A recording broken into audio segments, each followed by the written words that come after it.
সঙ্গীত শিল্পী এবং সঙ্গীতের জনক লালন শাহর দেশ, বিখ্যাত বাউল শিল্পী শাহ আব্দুল করিমের দেশ, আব্বাস উদ্দিন, কিংবা সেই আমাদের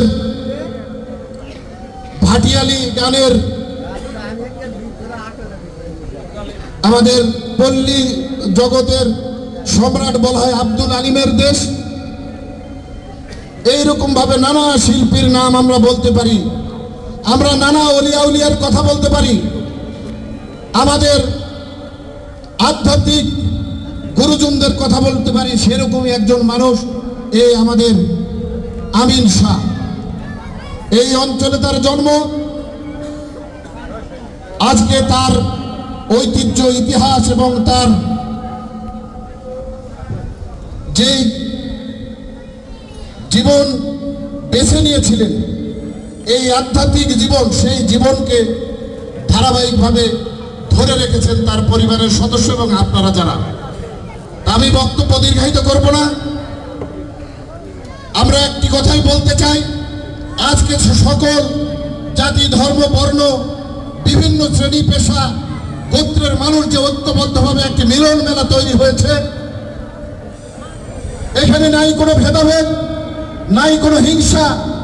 আপনারা দেখেন সকলে মিলে একসাথে বসেছি। এখানে কিন্তু উঁচু স্তরের মানুষ কিংবা নিচু স্তরের মানুষকে ভেদাভেদ করা হয়নি। এখানে কিন্তু ধনী গরিবের ভেদাভেদ করা হয়নি। এখানে কিন্তু শিক্ষিত অশিক্ষিতের ভেদাভেদ করা হয়নি। এখানে হিন্দু মুসলিম কিংবা খ্রিস্টানের ভেদাভেদ করা হয়নি।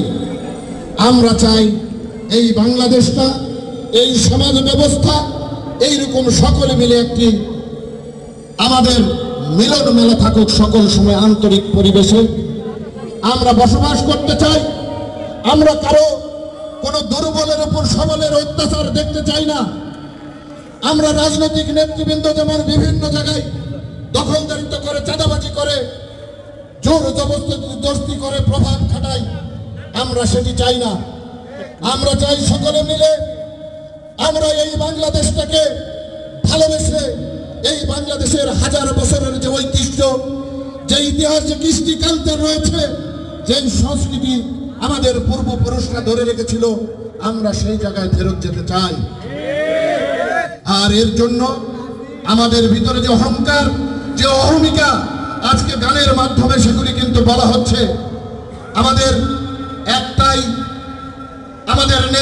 আমাদের সেজদা করবার কিংবা আমাদের ইবাদত করবার জায়গা, প্রার্থনা করবার জায়গা মহান সৃষ্টিকর্তা, এর বাইরে কিছু নাই। আর সেই মহান সৃষ্টিকর্তার যুগে যুগে যেসব ওলিয়া আউলিয়া, পীর ফকির পাঠিয়েছে মানুষকে, সমাজকে হেদায়েত করবার জন্য, সমাজকে নেতৃত্ব দেবার জন্য, সেই রকম ভাবেই কিন্তু এই আধ্যাত্মিক গুরু তারা এসেছেন। আমরা তাদেরকে সম্মান করব, আমরা গুরুজনদেরকে সম্মান করব, আমরা মসজিদের ইমাম মুয়াজ্জিনকে সম্মান করতে, আমরা কোনো ধনী মানুষ সে যদি অসৎ হয় তাকে সম্মান করতে পারবো না। আমাদের একটাই লক্ষ্য, সমাজের সৎ নৈতিক নেতৃত্ব প্রতিষ্ঠা হোক এবং সমাজে অনাচার অবিচার দূর করে আমরা শান্তিপূর্ণ একটি সমাজ ব্যবস্থা করে তুলতে চাই। যেই সমাজে মানুষ নিরাপদ থাকবে, শান্তিতে থাকবে, কোনো আতঙ্ক, কোনো ভীতি তাদের মধ্যে কাজ করবে না, আমরা সেই সমাজ ব্যবস্থা করে তুলতে চাই। আমরা বাংলাদেশ জাতীয়তাবাদী দল বিএনপির পক্ষ থেকে এটাই আমাদের প্রতিশ্রুতি। আমাদের প্রিয় নেত্রী, দেশ নেত্রী বেগম খালেদা জিয়া, আমাদের প্রিয় নেতা জনাব তারেক রহমান, তার নির্দেশনা, তোমরা যার যার এলাকায় চলে যাও, মানুষের আস্থা, মানুষের বিশ্বাস অর্জন করো, মানুষকে ভালোবাসতে শেখো। আমরা সেই অঙ্গীকার নিয়ে আপনাদের সামনে এসেছি। প্রিয় সম্মানিত উপস্থিতি, আমরা ইনশাল্লাহ আপনাদের সহযোগিতা পেলে আগামী দিনে সেই রাষ্ট্র ব্যবস্থা কায়েম করতে চাই। আপনাদের হাতে ইতিমধ্যে একটি লিফলেট দেওয়া হয়েছে, আপনারা এটা কি রেখেছেন?